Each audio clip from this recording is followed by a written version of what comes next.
C'est reparti. Le mardi 24 août prochain à 21h05, Koh-Lanta reprend officiellement du service sur TF1 mais pas avec n'importe quelle saison. Baptisée La Légende, cette édition est All-Star et réunit la crème des aventuriers du programme.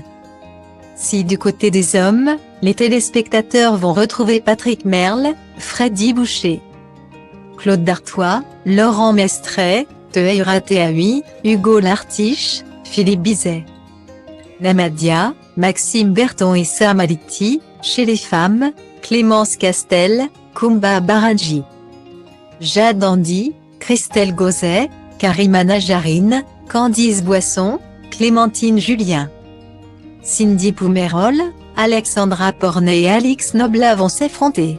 Une lutte sans merci pour les participants qui se sont envolés pour la Polynésie française et espèrent bien revenir en métropole avec la victoire. Et avec un casting composé à 100% d'aventuriers plus motivés que jamais, le tonnerre va gronder sur l'île. Coups bas, stratégie et performance sportive lors des épreuves sont au rendez-vous. C'est dans cette ambiance très particulière que des anciennes candidates qu'on n'avait pas revues depuis longtemps vont faire leur grand retour. Et si certaines pensaient pouvoir compter sur la solidarité féminine pour s'en sortir, c'est raté.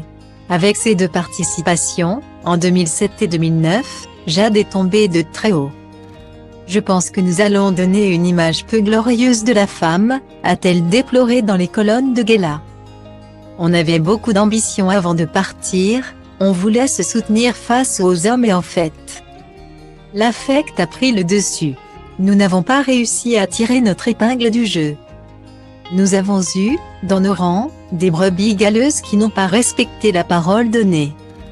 Dans mon groupe, c'est parti en vrille dès le départ. Il a suffi qu'une fille parle à un garçon pendant 10 secondes pour que notre pacte s'envole en fumée. Guillemet.